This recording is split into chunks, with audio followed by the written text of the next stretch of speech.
It's our lecture number 6 of chapter number 1, that is homeostasis. तो आज का हमारा topic that is effects of hormone on the working of kidney की working के ऊपर कौन कौन सा हार्मोन है, उनकी क्या वर्किंग है, क्या इफेक्ट है हार्मोन का, उसके बारे में हम डिस्कस करेंगे।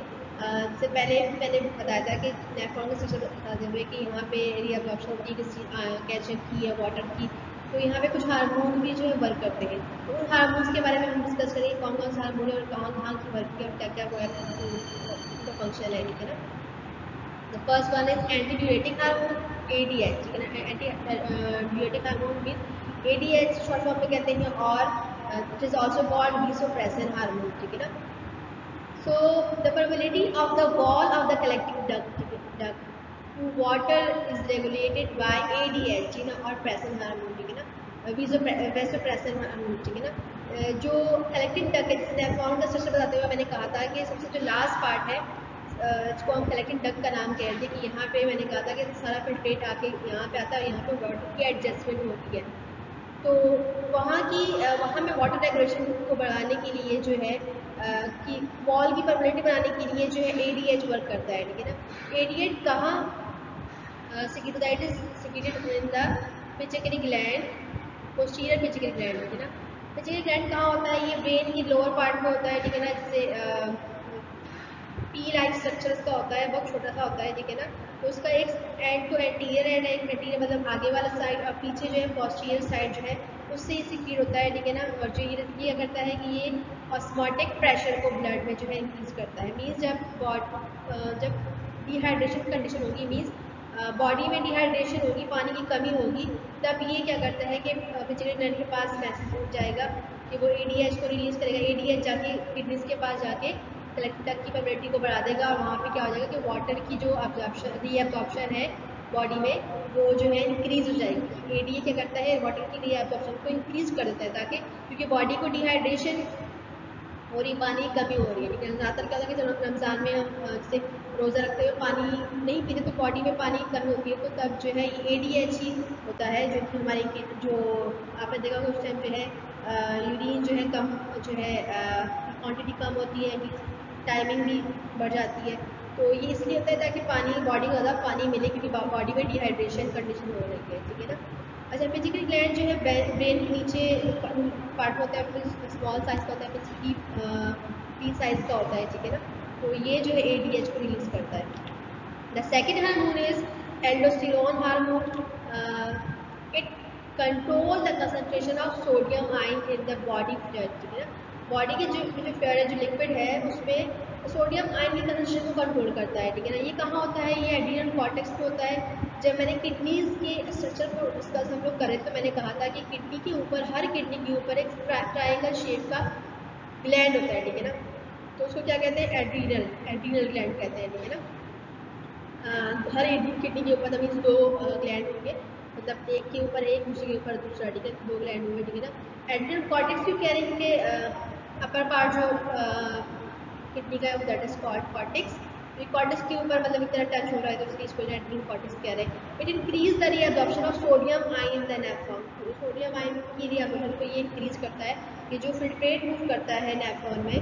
तो मैंने जो लिम्ब था, descending limb and ascending limb, तो मैंने कहा था असेंडिंग लिम्ब में क्या होता है कि क्लोरीन और जो है सोडियम के आयंस यहाँ पे रीअब्जॉर्ब होते हैं, ठीक है ना। डिसेंडिंग में क्या था, डिसेंडिंग लिम्ब में जो है वाटर की रीअब्जॉर्प्शन होती है, और असेंडिंग लिम्ब में जो था जो ग्लूकोज फैलने का, उसमें सोडियम एंड क्लोरीन की जो रीअब्जॉर्प्शन थी वो हो रही थी। तो वहाँ पे ये जो क्या करता है हार्मोन जो है, ये हार्मोन जो है करवाता है सोडियम आयंस की रीअब्जॉर्प्शन नेफ्रॉन में।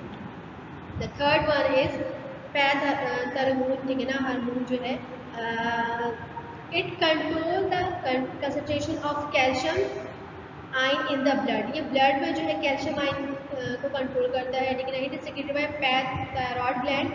पैराथायरॉयड ग्लैंड इसको सिक्रेट करता है। It increase the reabsorption of calcium ion in the nephron. ये कैल्शियम जो है इसको की रीअब्जॉर्प्शन को जो है इंक्रीज करता है। हमने स्टडी किया था कि ग्रुप ऑफ एंटीमेट डिसेंडिंग डिसेंडिंग लिम्ब में क्या हो रहा था, डिसेंडिंग लिम्ब में वाटर की थी, दूसरी ऑप्शन हो रही थी, असेंडिंग में सोडियम एंड क्लोरीन की। फिर जो मैंने कहा था कि डिस्टल फॉर्मुलेटेड ट्यूबुल्स जो है यहाँ पे कैल्शियम आयन जो है बॉडी से भी ऐड हो रहे हैं और जो है बॉडी में मतलब जा भी रहे होते हैं, ठीक है ना। तो वो कौन सा हार्मोन करवाता है, पैथार्मोन करवाता है, करवाता है। ये जो है पैथायरॉयड ग्लैंड से भी इसको करता है। पैथायरॉयड ग्लैंड कहाँ होते हैं, हमारे जो नेक है बिल्कुल फ्रंट में, यहाँ पे एक बटरफ्लाई शेप के ना 2 ग्लैंड होते हैं, ठीक है ना, ऐसे जिसको थायरॉयड ग्लैंड कहते हैं। इसके बिल्कुल बैक साइड में ना 4 छोटे छोटे ग्लैंड होते हैं, जिसको बोलते हैं पैराथायरॉयड ग्लैंड, जो कि पैराथायरॉयड को जो है रिलीज करता है, ठीक है ना, जो कि फिर कैल्शियम आयंस की रिएब्जॉर्प्शन करवाता है। तो ये तो हार्मोन्स हैं जो कि वर्किंग किडनी पर उनकी वर्किंग में हेल्प करते हैं। इनके इफेक्ट्स क्या हमने डिस्कस कर लिए। तो ये आपको हार्मोन्स के नाम याद होने चाहिए क्योंकि एमसीक्यू जो पूछ सकते हैं, है ना। ओके, नेक्स्ट हमारे पास composition of urine and variation in the composition and its significance, ठीक है ना। कंपोजिशन ऑफ यूरिन, क्या यूरिन की कंपोजिशन क्या है, क्या क्या चीज़ जो है यूरिन में शामिल होती है, जो बॉडी से पास आउट यूरिन होता है उसकी क्या कंपोजिशन है। तो यूरिन जो है liquid by product of the body secreted by the kidney through a process called urination and excreted through the urethra. तो यूरिन जो है लिक्विड होता है, बाय प्रोडक्ट है, ये किसका, बॉडी का, जो सिक्रीट करता है, तो किडनी इसको जो है फॉर्मेशन जो है हमारी किडनी इसको फॉर्मेशन करती है और इस प्रोसेस कहते हैं यूरिनेशन, प्रोसेस कॉल्ड यूरिनेशन। और ये इसकी आउट होता है किसके जरिए, यूरिथ्रा के जरिए, ठीक है ना। जैसे कि मैंने पहले डिस्कस किया था कि किडनी है, किडनी के बाद यूरिथ्रा है, यूरिथ्रा के बाद एक यूरिनरी ब्लडर है, उसके बाद उसके एंड पार्ट जो है यूरिथ्रा, यूरिथ्रा से पास आउट होता है बॉडी से यूरिन, ठीक है ना। नॉर्मल एंड केमिकल कंपोजिशन जो है यूरिन की क्या क्या है, ठीक है ना। यूरिन में जो है वाटर इट्स कंपोज ऑफ 99% इसमें जो है वाटर है और बाकी 5% जो है सॉलिड मटेरियल होता है। तो सॉलिड मटेरियल में यूरिया आता है 2%, क्लोराइड होता है 0.60%, सोडियम इसमें होता है 0.30% और 30%, ठीक है ना। कैडेनिन जो है इसमें 0.3 से लेकर 0.70%, अमोनिया इसमें 0.3 से लेकर 0.70%, एंड यूरिक एसिड 0.3%। इसके अलावा जो है कैल्शियम, मैग्नीशियम, फॉस्फोरस और ये जो है 0.4%। और इसकी पीएच जो है वो क्या है, 5 है, मीन्स ये एसिडिक इसकी पीएच होती है। और ये कंपोजिशन है, ये चीज़ें इसमें शामिल होती हैं। अगर इन केस कोई चीज़ में बढ़ जाती है तो वो किसी डिजीज की वजह से, जैसे कि फॉर एग्जाम्पल कि यूरिन में ग्लूकोज का आना, तो मतलब कि पेशेंट को मे भी डायबिटीज़ हो सकता है, ठीक है ना। यहाँ पे उसमें ब्लड का आना तो मीन्स मे बी कि जो पेशेंट है उसके जो है उसको कोई इन्फेक्शन है, ठीक है ना।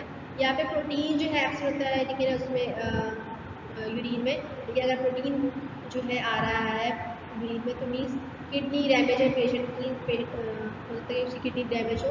तो ये जो है इंडिकेशन होती है जब यूरिन में कोई एक्स्ट्रा चीज़ जो है मूव होती है तो उसका टेस्ट होता है, यूरिन दिया रहता है, ठीक है ना। और इसके टेस्ट वगैरह होता है, उससे पता चलता है कि ये कोई जो है मसला है, ठीक है ना। ये कंपोजिशन है जो है यूरिन की। पीएच का 5 होता है, मीन्स ये एसिडिक होता है, ठीक है ना। तो अगर कभी कभी ये हो जाए कि बेसिक पीएच में यूरिन पास हो तो तब भी कोई ना कोई बॉडी में इंटरनली कोई प्रॉब्लम होती है, ठीक है ना। तो इसके बाद जो है kidneys as osmoregulatory and excretory organs हम पढ़ चुके हैं। ये थोड़ा सा जो है इस पूरी टॉपिक का जो है कंक्लूजन्स है, ठीक है ना, कि किडनी जो है एज अ वर्क करती है, ऑस्मोरेगुलेशन भी करती है और एक्सक्रीटरी भी, एक्सक्रीशन भी जो है किडनी ही करवाती है। तो मीन्स ये ऑस्मोरेगुलेटरी और एक्सक्रीटरी ऑर्गन है। Kidney play a vital role in the osmoregulation as well as excretion of nitrogen waste, ठीक है ना। किडनी जो है एक इंपॉर्टेंट रोल प्ले करता है ऑस्मोरेगुलेशन में and as well as excretion of nitrogen waste या अदर वेस्ट, ठीक है ना। Its osmoregulation role is celebrated by ADH, हमने पहले ही पढ़ लिया है कि इसका जो ऑस्मोरेगुलेटरी रोल है वो रेगुलेट करता है एडीएच हार्मोन, जो कि रिलीज है from posterior pituitary gland under dehydration condition. जब बॉडी में डिहाइड्रेशन कंडीशन होती है तो फिर पिट्यूटरी ग्लैंड जो है हार्मोन रिलीज करता है, that is called ADH, anti diuretic hormone, ठीक है ना, जो कि ऑस्मोरेगुलेटरी फंक्शन को रेगुलेट करवाता है, मीन्स वाटर की रिएब्जॉर्प्शन करवाता है बॉडी में। The reabsorption of water is in kidney increase under the influence of ADS. ADS ये है जो कि वाटर के एब्जॉर्प्शन को जो है इंक्रीज करता है, ठीक है ना। तो टॉपिक स्टार्ट करेंगे हम, kidney problems and their remedies, ठीक है ना। What are the kidney problems, हमने क्या क्या सोल्यूशन है, क्या क्या ट्रीटमेंट है, कैसे जो है इनको सॉल्व किया जा सकता है। तो first problem is kidney stone, means गुर्दे में पथरी हो जाना, ठीक है ना। आपने सुना होगा कि किसी गुर्दे में पथरी हो गई है, ये तो किडनी स्टोन वगैरह, ठीक है ना। तो अच्छा, नॉर्मली क्या होता है कि हमारी किडनी जो है वो रिमूव करती है वेस्ट फ्रॉम आवर ब्लड, ठीक है ना। हमारे ब्लड से जो है वेस्ट को रिमूव करती है और बनाती है यूरिन, ठीक है ना। लेकिन जब बहुत ज़्यादा वेस्ट हो जाए, हमारी बॉडी ब्लड में वेस्ट बन जाए और हमारी किडनी जो है प्रॉपर वर्क ना कर रही हो, मीन्स वो यूरिन की फॉर्मेशन ना कर पा रही हो, प्रोड्यूस नहीं कर पा रही हो यूरिन, तो क्या होता है कि वो जो वेस्ट है वो क्रिस्टल बनना स्टार्ट हो जाएगा किडनी के अंदर, ठीक है ना। तो यही क्रिस्टल जो है दूसरे केमिकल्स को दूसरे वेस्ट को अट्रैक्ट करेंगे, अट्रैक्ट करके जो एक सॉलिड ऑब्जेक्ट जो है बना देंगे, इसको बोलते हैं किडनी स्टोन। और जो है इसका जो साइज है वो बढ़ता रहता है जब तक जो है आप इसको यूरिन में पास आउट ना कर लें या फिर इसको किसी और तरीके से जो है बॉडी से निकाल ना लें, तब तक जो है इसका साइज इंक्रीज होता रहेगा। जब साइज इंक्रीज होगा, जाहिर सी बात है, जब कोई चीज़ होती है, एक्स्ट्रा चीज़ जो है बॉडी में आती है, तो वो कुछ ना कुछ तो इन्फेक्शन, कुछ ना कुछ जो है प्रॉब्लम क्रिएट करती है। तो इससे प्रॉब्लम क्रिएट होती है, ठीक है। तो इसको बोलते हैं किडनी स्टोन, ठीक है ना। किडनी स्टोन जो है, और किडनी स्टोन को जो एक और नाम कहा गया है, इसको बोलते हैं कैलकुलाई, ठीक है ना। कैलकुलाई या किडनी स्टोन जो है are mainly about 70% compose of calcium oxalic and phosphate, ठीक है ना। अच्छा, हम इस चैप्टर में आपके आपके पास डिफरेंट स्टोन होते हैं, जब किडनी स्टोन में भी इसमें डिफरेंट टाइप्स होती है, लेकिन 3 टाइप जो है आपकी बुक में जो है डिस्कस की गई है। तो हम उसको जो है 3 टाइप्स की डिस्कस करेंगे। तो जो फर्स्ट स्टोन है that is also called calculi, ठीक है ना, जो कि 70% जो है मतलब नॉर्मली ये स्टोन पाए जाते हैं, ठीक है ना।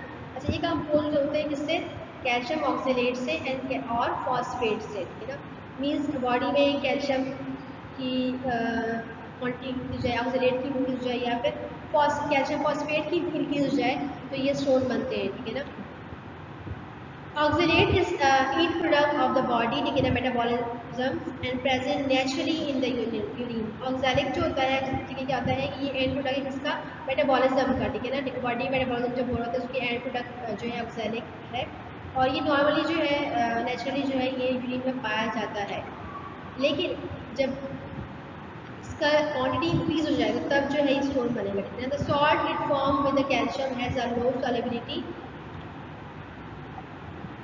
and abnormally high level of oxalic in urine promotes stone formation, ठीक है ना।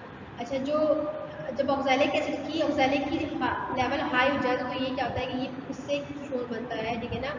और जो है ये किससे बॉडी में ऑक्सैलिक बनता है, मोस्टली जो है ये फूड, ऐसे फूड या ऐसे ड्रिंक्स में इसमें ऑक्सैलिक हो, ठीक है ना, ऑक्सैलिक एसिड हो, ठीक है ना। तो उससे जो है बॉडी का ऑक्सैलिक जो है इंक्रीज होता है, जिससे क्या होता है स्टोन की फॉर्मेशन होती है। कौन कौन से फूड्स, टोमेटो है, स्पिनच, पालक है, लीफी वेजिटेबल, ठीक है ना, मतलब वो वेजिटेबल जो कि लीफी जो पत्तों वाले होते हैं, ठीक है ना। तो क्योंकि उनमें ऑक्सैलिक एसिड होता है, तो वो ज़्यादा जब खाएंगे तो उससे क्या होगा कि तो बॉडी को जो है एक्स्ट्रा ऑक्सैलिक एसिड मिलेगा, तो उससे क्या होगा कि जो है बॉडी में स्टोन बनना स्टार्ट हो जाएगा। या फिर ऐसा हो कि बॉडी में जो है जो एक्स्ट्रा ऑक्सैलिक है वो बॉडी से पास आउट नहीं हो रहा, वहीं पर स्टोर हो रहा है, तो स्टोर होने से क्या होगा कि वो फॉर्म हो जाएगा केमिकल्स को मिला के, और दूसरे बेस को आपस में कंबाइन करके सॉलिड मटेरियल बन जाएगा, जिसको हम स्टोन करेंगे।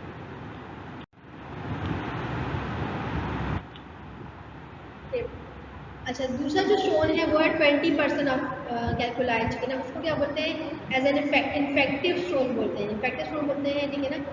20% जो है ये लोगों में पाया जाता है, ठीक है ना। अच्छा, ये किससे इन्फेक्टिव स्टोन होते हैं, किससे इनकी कंपोजिशन, इसकी कंपोजिशन है कैल्शियम से, मैग्नीशियम होता है इसमें, और ammonium phosphate. Calcium, magnesium and ammonium phosphate जो है इन्फेक्टिव स्टोन की कंपोजिशन है, मतलब इन चीज़ों से मिलकर जो है इन्फेक्टिव स्टोन बनता है, ठीक है ना। और some stones about 55% are form by uric acid. कुछ स्टोन ऐसे होते हैं जो कि सिर्फ 5% स्टोन ऐसे होते हैं जो कि यूरिक एसिड जो है से जो है बनते हैं, ठीक है ना।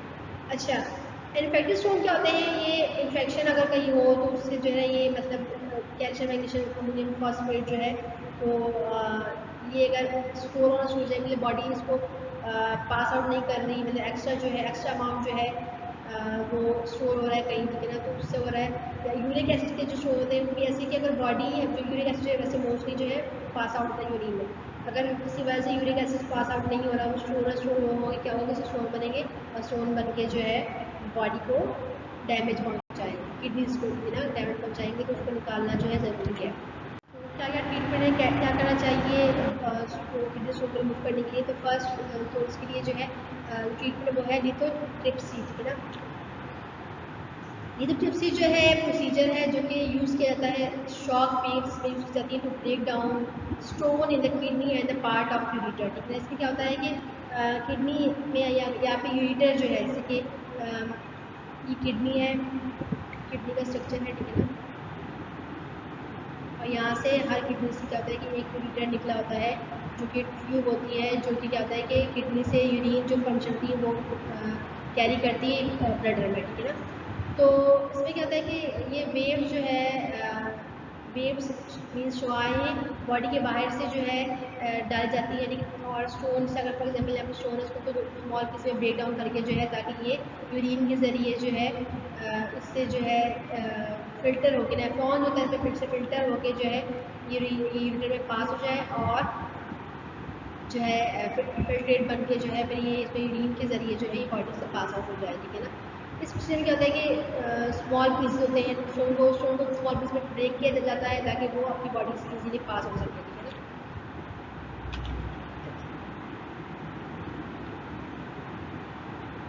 ओके, इन दिस प्रोसीजर देखिए शॉक वेव जो है और अल्ट्रासोनिक वेव जो है यूज होती है ब्रेक करने के लिए स्टोन को के रिमूवल के लिए, या तो शॉक वेव्स या फिर अल्ट्रासोनिक वेव जो है यूज होती है, ठीक है ना।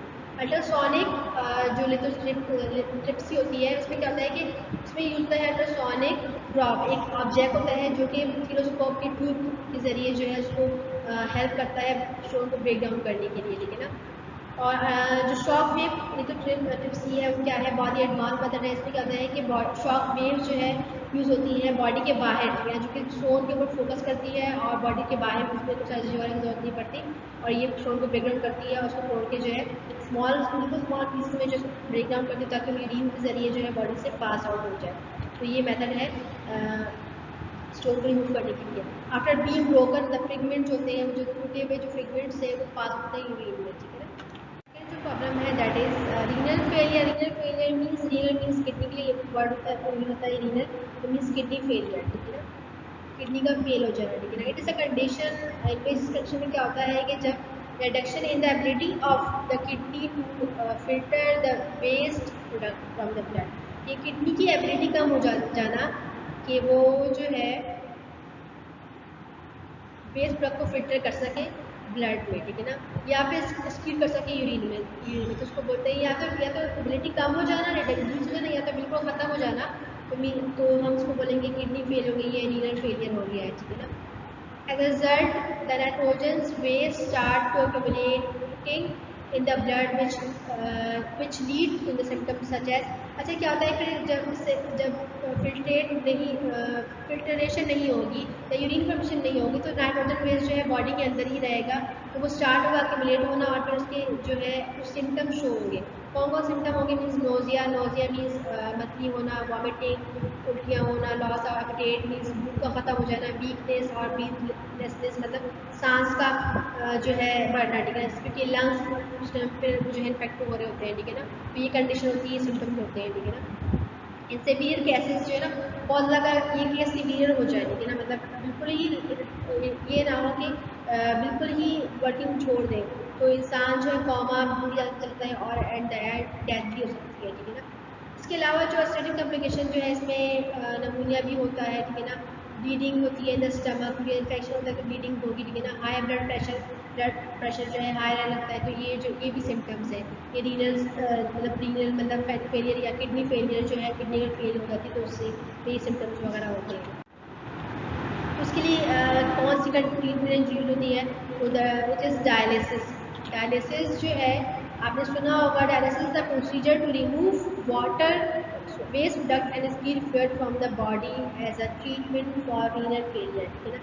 जब रीनल फेलियर हो जाए, मीन्स किडनी फेलियर हो जाए, तो डायलिसिस यूज किया जाता है। और ये प्रोसीजर इसमें क्या होता है कि रिमूव होता है वेस्ट प्रोडक्ट जो है बॉडी से, और जो एक्स्ट्रा जो फ्लूइड है बॉडी से जो है वो रिमूव किया जाता है। जब मतलब किडनी वर्किंग करना बंद हो जाए तो फिर डायलिसिस होता है बॉडी से, क्योंकि अब उस वेस्ट को जो है बॉडी के अंदर तो नहीं रख सकते, तो इसको रिमूव करना है तो किस तरह रिमूव होगा कि डायलिसिस के जरिए रिमूव होगा। There are two methods of dialysis, दो मेथड है, कौन कौन से हैं? नंबर वन इज हीमोडायलिसिस, ठीक है ना। Number two is peritoneal dialysis. ये दो मेथड है, ठीक है ना। दोनों मेथड को हम one by one discuss. First method है दैट इज हीमोडायलिसिस। हीमोडायलिसिस में क्या होता है कि हीमोडायलिसिस में जो है इसमें किडनी मशीन होती है या फिर आर्टिफिशियल किडनी जो है उसको, इसमें क्या होता है कि इसमें ब्लड होता है, ठीक है ना, लिक्विड टाइप का होता है, इसको केयरफुली एडजस्ट किया जाता है। इसको बोलते हैं डायलेस्टेड, ठीक है ना। ये इसको केयरफुली एडजस्ट किया जाता है। और फिर क्या होता है कि हीमोडायलिसिस में क्या होता है कि जो ब्लड है फ्रॉम द बॉडी, ठीक है ना, इसको पंप किया जाता है, बॉडी से ब्लड को पंप किया जाता है रिपीटली थ्रू द ट्यूब। एक ट्यूब के जरिए, इस ट्यूब के जरिए पंप किया जाएगा, ठीक है ना। और पार्शल जो परमेबल मेम्ब्रेन है बाद जो है, जो कि डायलिसिस में जो है यहाँ पे जो है वो आएगा ब्लड। और while passing through the dialysis the machine, the nitrogen waste and viscous salt are diffused out from the blood into the dialysate through the dialysis membrane, ठीक है ना। अच्छा क्या होगा, जैसे ब्लड को पंप किया यहाँ से, और इसकी अभी आप मशीन या फिर जो आर्टिफिशियल किडनी कह लें वो लगाई होती है। इसमें क्या होता है कि लिक्विड होता है, इसमें क्या बोलते हैं डायलिसिस बोलते हैं। तो ब्लड को जो है पंप किया जाता है बॉडी से एक ट्यूब के जरिए इस डायलिसिस के अंदर, ठीक है। यहाँ पे क्या होता है कि जब इसमें ब्लड पंप होता है तो उसमें नाइट्रोजन वेस्ट और जो एक्स्ट्रा सॉल्ट है जो है वो क्या होता है कि वो उसमें डिफ्यूज आउट हो जाएगा, ठीक है ना, इस लिक्विड में, ठीक है ना। और फिर इसके बाद जो ब्लड है, मीन्स जब वो फिल्टर हो गया, ब्लड साफ फिल्टर दोबारा रिटर्न किया जाएगा बॉडी में ताकि सर्कुलेशन में कर सके, ठीक है ना। तो ये आम में लगाया जाता है मशीन, ठीक है ना। इसमें कहते हैं it goes on from 6 to 10 hours, 6 to 10 hours में लगते हैं, ठीक है ना। और 3 टाइम होता है वीक में, 3 दफ़ा होता है, ठीक है। Under strict regulation of diet, और स्ट्रिक्ट डाइट इसमें होती है, तो मीन्स में डॉक्टर पेशेंट को बहुत समझाना होता है, वहाँ पे जो है ये पॉसिबल हो रहा होता है, ठीक है ना। सेकेंड मेथड जो है दैट इज पेरिटोनियल डायलिसिस, ठीक है ना। पेरिटोनियल नाम क्यों, क्योंकि ये बॉडी में जो हमारी कैविटी थी, पेरिटोनियल कैविटी, तो उस कैविटी से कनेक्टेड है, उसको पेरिटोनियल डायलिसिस कहा जाता है, ठीक है। इसमें क्या होता है कि इसमें एबनॉर्मल जो है, सॉरी एब्डोमिनल कैविटी में कट लगता है, सर्जरी होती है। इस पे क्या होता है कि जो कि हॉस्पिटल में होती है, ठीक है ना। उसके जरिए इस जो कट इस सर्जरी के जरिए क्या होता है कि कैथेटर जो है एक मशीन टाइप की होती है, उसको जो है इंसर्ट किया जाता है थ्रू ब्लैक, जिसको पेरिटोनियल कैविटी में जो है डाला जाता है, ठीक है ना। डायलिसेट जो होता है मीन्स लिक्विड होता है, ठीक है, जो कि बैग होता है वो अटैच किया जाता है कैथेटर के साथ, और वो पास किया जाता है उस कैविटी में जहाँ पे वो कुछ घंटे तक वहाँ पे रहता है, ठीक है ना। बाद में क्या होता है कि जो वेस्ट होता है ब्लड से, ब्लड वेसल से, वो जो है जो है पेरिटोनियल कैविटी में आता है, और वहाँ से सीप होता है थ्रू द पेरिटोनियल मेम्ब्रेन से जो है निकलता है, और इस कैविटी में और जब मिक्स होता है किससे, डायलिस्टेट में, जो बैग में डायलिस्टेट लिक्विड है उसका जो है मिक्स होता है। उसके बाद जो है जब फ्लड जो है इज अलाउड टू ड्रेन, उसके बाद जो फ्लड है वो जो उसमें अब वेस्ट शामिल हो गया है वो ड्रेन होता है इस कैथेटर के जरिए to the empty dialysis bag, जो एम्प्टी बैग है उसमें जो है वो ड्रेन आउट होता है, ठीक है ना। This the process take about an hour. अच्छा ये जो प्रोसेस है सिर्फ 1 घंटे का होता है, एंड रिपीट है ड्यूरिंग डे और एंड ओवर नाइट, यहाँ पर दिन में आप करते हैं, यहाँ पर रात में, मतलब दिन में एक दफ़ा करते हैं, और ये एक घंटे का होता है, तो मतलब इतना बड़ा ज़्यादा प्रोसीजर नहीं होता। उसके बाद जो है नॉर्मल वो पेशेंट जो है घर जा सकते हैं, ठीक है ना। ये सेकेंड जो ट्रीटमेंट है, ठीक है ना। तो what is the difference between hemodialysis and peritoneal dialysis, ठीक है ना। अच्छा हेमीडायलिसिस में कहता है कि ये जो है आमतौर किया जाता है, और जो है जो पेरिटोनियल डायलिसिस है इसमें कहते हैं कि सर्जरी होती है, सर्जरी के जरिए जो है बॉडी में कैथेटर जो है मशीन डाली जाती है जिससे जो लिक्विड बाहर निकाला जाता है, ठीक है ना। ये आप देखते हैं ये जो है आम के ज़रिए जो है बस ब्लड बाहर निकालते हैं और इस ट्यूब में जो है डालते हैं, वहाँ पे डायलिसिस होती है, फिल्ट्रेशन होती है, और यहाँ पे क्या कट लगा के जो है पेरिटोनियल कैविटी में जो है